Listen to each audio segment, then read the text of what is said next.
Hi and welcome to another video. I am actually at home right now in Germany, and this is the house that I grew up in.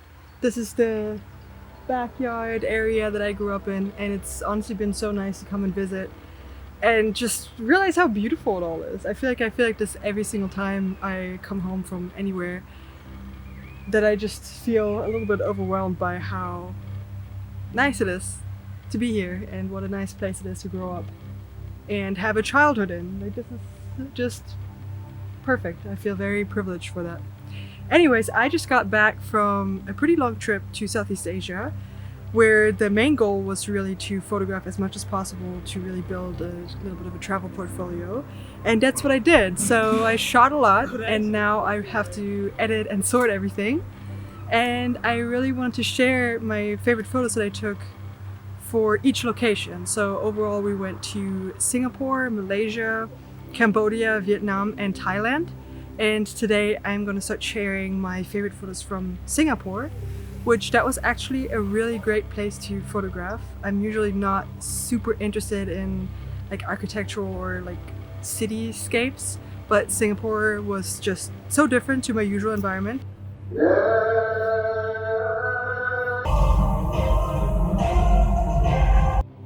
As you can tell, that it was just filled with things to photograph, and it was quite easy to just look around and take photos, besides the fact that it was really hot. Shouldn't you be at school? If you are new to this channel, hi and welcome. My name is Lotta, and I talk a lot about photography, mostly film photography. I share some travel stuff. I haven't quite figured out exactly what I want to do, but I do love making videos. Yeah, so welcome.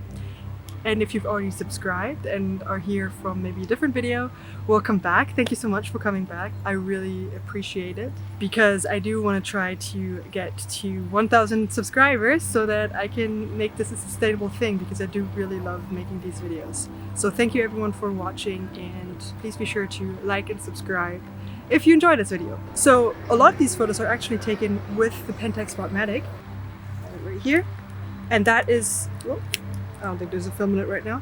And that is actually the camera that I talked a lot about in one of the videos that you guys really enjoyed, which I really appreciate all of the comments under that. It was really fun to read through them and see everyone's experiences with this camera. I thought that this was just a total secret hidden gem, but it seems that a lot of people know about this, so it makes me feel great to know that a lot of people share the same passion for this camera. Yeah, so a lot of these photos were taken with this camera, so if you like that video, then this might be nice to see what else you can do with this camera, and if you haven't watched it, maybe go check it out. So the first photo I want to share is this photo of some lychee on ice, and the reason I like this photo so much is because I think mainly the color and the texture of it, and it's a really good example of why I enjoyed this camera so much, especially with the lens. I don't know, it's not this one's a wide angle lens, but the Takumar lenses that have just a really beautiful aperture. I think this photo exactly shows just what I love so much about it, which is that really painterly style. Like, you have a focus point in the frame, and then you have everything else around it just kind of becomes a little bit like a painting, a little bit maybe like impressionist or something. That's kind of what I'm going for with these photos. And though the subject isn't super interesting, I mean, it's nothing mind-blowing, I do really like it because of the fact that I don't see bundles of lychees very often. I'm honestly not even 100% sure that those are lychees, but the color was so beautiful, and the way it was put on ice, which was actually quite common to see in Southeast Asia. I just think it's so cool and just a very interesting texture and color combination, and I think that it comes across on film very nicely because of that really punchy red color. That's my brother, he's going on a walk right now. So the second picture is a photo I took in Little India, which was a really awesome part of town of Singapore. Very beautiful. I am not usually in an environment where I see a lot of South Asian culture, and to me the color, the outfits, the makeup, the flowers everywhere, it was just so special for me to see and so nice to photograph. So much fun to photograph because of the colors. Yeah, Little India was super different.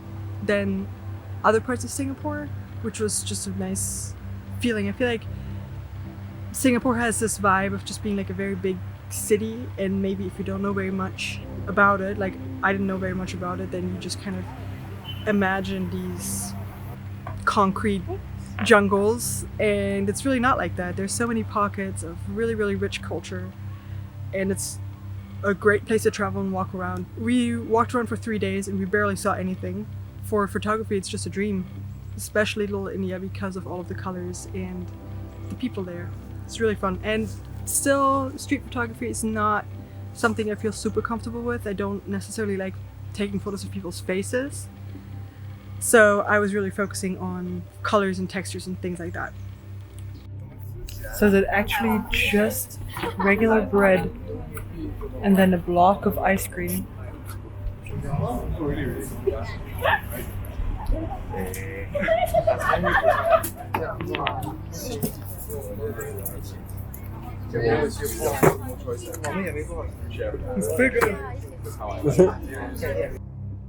The next one is also a street in Little India. For me, photographing streets, I feel like it's tough while you're in an environment to appreciate what the environment really looks like, because you're so bombarded with everything that you're not, like the smells, the sounds, everything, that you're not only taking in the visual. And taking a photo of the street usually feels a little bit redundant in the moment because, well, it's just a street or whatever. But with this photo specifically, when I got it back, I was like, wow, this looks so different than my usual environment. I mean, it definitely looks very different to this environment that I grew up in. And the license plate, the cars, the sky, the colors, what people are wearing. Just photographing down the street sometimes has such a beautiful effect on me. Oh, this. Okay. Wow, that's cool. The church from Crazy Rich Asians. Yeah. See, if we had taken the bus, we wouldn't have gotten all this extra information. The next photo is of some orchids in this really... Is it steam? Is it steam if it's cold? Mist. It's mist. In this really misty greenhouse, and that was something that was so awesome in Singapore. These massive greenhouses, and we didn't even see the main one apparently, but these massive greenhouses everywhere where they really showcase their plants, and specifically orchids. I'm not sure why orchids, maybe because they are native to like the Malay Peninsula anyways, but they've got some beautiful orchids everywhere. And specifically in this, I think this was in the Botanical Garden, the greenhouse. It was great to photograph, very different to my usual environment because it was indoor plants, and so the lighting was quite great. This one is actually not taken on film, it was actually taken on digital, which you can kind of tell a little bit, but I really just like this photo so much for its composition and subject, really. I just love orchids.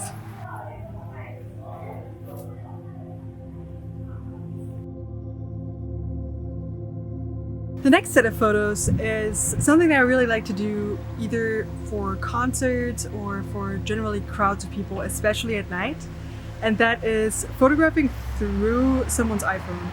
So I personally, I know that a lot of people get kind of, I don't know, people don't really like seeing iPhones in their way when they see concerts and stuff like that. But personally, I don't really care that much. I think that these photos are gonna age so great in like 10-15 years because it's going to be such a specific experience to have that specific size of photos being taken, especially in a crowd.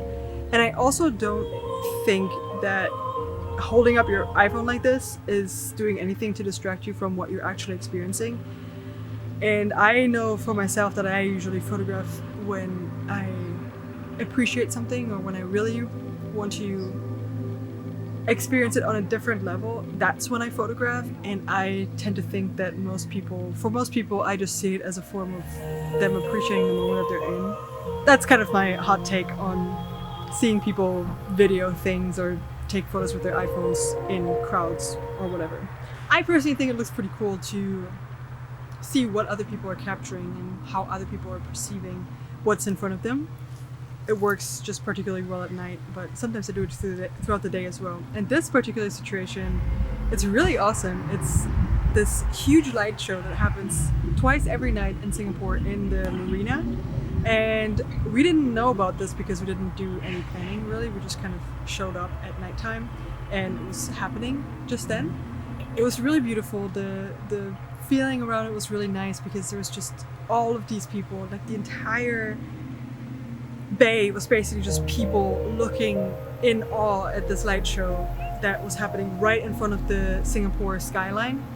And it was really, really special. The music was cool. The show was kind of like about the history of Singapore. It was very impressionistic and it was really fun to photograph.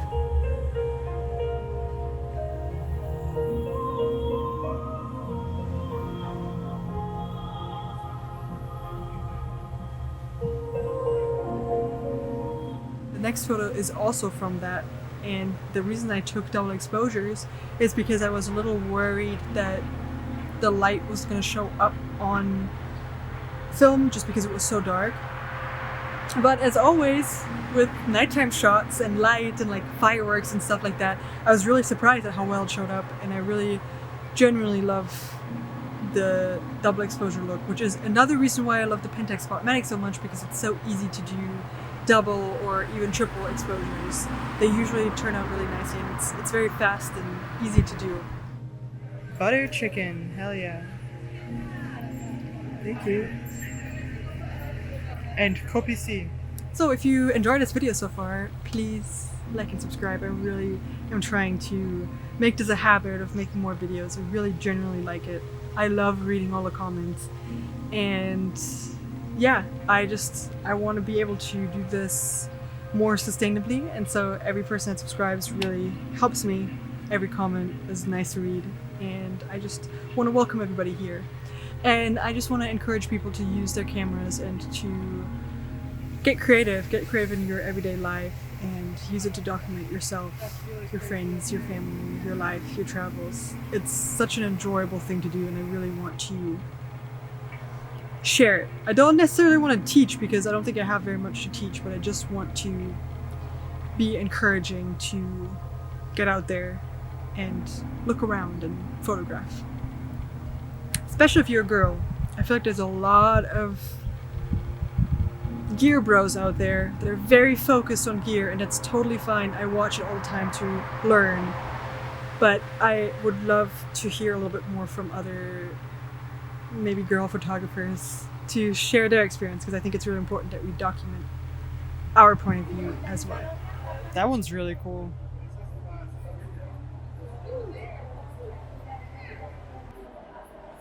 Also really cool. That one's the best, honestly.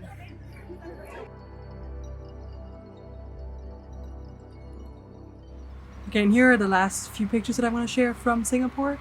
And they were actually taken in the beginning of the trip, which was arriving at the airport, which most people who visit Singapore mostly visit the airport because it's actually a huge event in itself to go to this airport. It's, I think, rated the highest in the world or something, but it is very, very, very impressive. They have a whole indoor waterfall and just so many things to see and do, and a lot of people actually just do an extended layover in Singapore when they're flying from one part of the world to the other. How did they do that? How does this work? Oh, there's the rain again. Whoa. And it's really, really awesome. You can spend all day there. Actually, in 2019, right before, actually it was 2020, the beginning, January of 2020, I was in the airport in Singapore and I had like an 8-hour layover and just wandered around. I didn't have time to go into the city, so I only wandered around the airport, and it was really, really awesome. So I was quite excited to just come and hang out at the airport again this time around.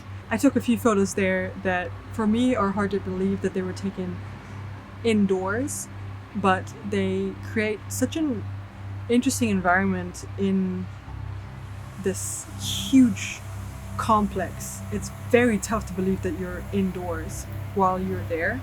And some parts of it feel just like a mall, or just kind of feel a little bit, you're very aware that you're in this massively built environment. But other parts are done so well with plants and greenery and things like that. And there were some restaurants that looked really, really fancy, specifically this one. And the way that the waterfall area and just generally like a lot of the sites in the airport are based on several layers. So there's different levels throughout the entire area.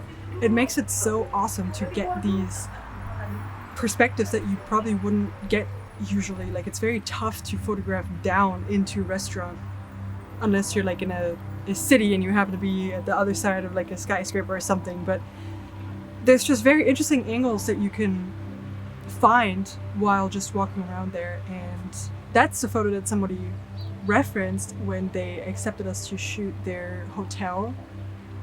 This is the photo that they specifically mentioned that they really liked. So I was quite happy that I took it. Yeah, the indoor waterfall is just kind of hard to believe that it exists.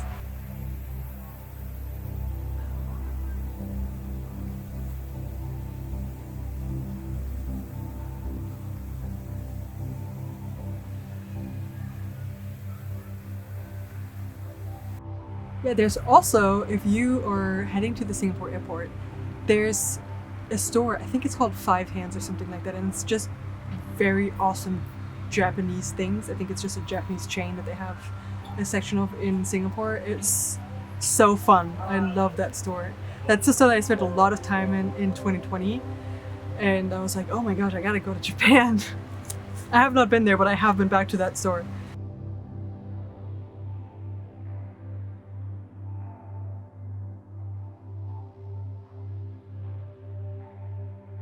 And then, yeah, just an airplane photo.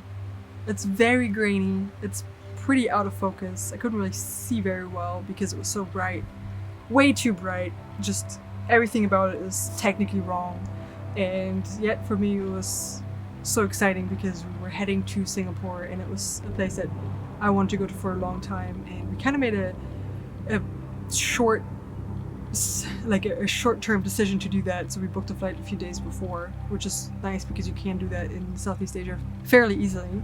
And to me, this photo just signalizes going somewhere and seeing something. And we were flying over an area of coast that I think is quite beautiful. And to look down and just see this like blue ocean was just kind of special. And to me, I know the photo isn't technically very impressive, but to me, what it makes me feel good. And so that's why I wanted to share it as well. Also, as someone who was maybe very afraid and nervous of flying, doing something creative while in the plane is something that I couldn't have imagined a few years ago, and that's still like tough because I'm so tense the entire time. So just taking a photo from the airplane window, which is something that everybody does, I feel like that's a big step for me, and to me that means something. So I am proud of it. And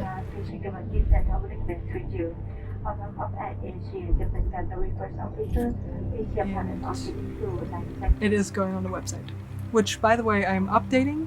Sometime in the next few weeks, I'm going to kind of present it more as like a more proper portfolio, but I'm not quite there yet because I'm still waiting on some film scans and I'm still editing a bunch, and I just want it to be pretty cohesive by the time I send it out there. So yeah, that's all I have to share for now from these photos. But I'm gonna do Cambodia next. Actually, I'm gonna do Malaysia next because I have a bunch of those photos edited as well already. So I'm gonna do Malaysia next and then Cambodia, which Cambodia, that was the highlight of the entire trip. And the photos from that are probably the most special to me from this trip. So I'm not gonna skip Malaysia. I am gonna do Malaysia first and then do Cambodia, but please, if you enjoyed this video, please let me know because that really helps with getting the motivation to shoot and edit these videos. It does take a lot of work and I'm not very technically savvy, so it does take me probably longer than some other people who are a bit more skilled in that regard. But I'm trying and I'm gonna do it, and even though it's taking me a long time to make these videos consistently, I am going to not beat myself up about it and just continue. I'm just going to keep doing it, and I appreciate the support, and I always appreciate all the kind words. Also on Instagram, people have been very supportive of me, like kind of pivoting a little bit and sharing a little bit more travel photos rather than the portrait photos that I usually shared, and it's been really nice. So thank you so much if you're watching this. Just your attention means a lot to me, and I am very grateful. So now, I really wanted the cat to come by and say hi. She came over earlier and was really scared of the tripod, so I'm not sure if it's in the cards for us to see this cat, but maybe I'll hunt her down. She's very cute, but she does have a very murderous side, and it's not very cuddly. So we'll see.